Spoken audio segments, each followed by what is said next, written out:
ఒక తరగతిలోని 25 మంది విద్యార్థులలో 15 మంది బాలికలు అయిన బాలుర శాతము ఎంత? సో ఫస్ట్ మనము తరగతిలోని బాలురు ఎంతమందో కనుక్కోవాలి.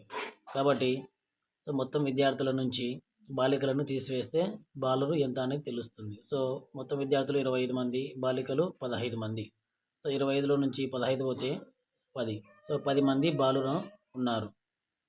నెక్స్ట్ బాలుర శాతం కనుక్కోవాలి. సో బాలుర శాతం కనుక్కోవాలి అంటే బాలుర సంఖ్య 10 బై మొత్తం విద్యార్థుల సంఖ్య 25 ఇంటూ 100 చేస్తే మనకు బాలుర శాతం ఎంత అనేది తెలుస్తుంది. సో 25 కోట్ల 25, 25 నాలుగుల 100.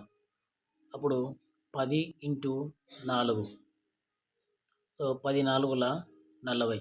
సో 40% బాలురు ఉన్నారు. So option 3 is correct.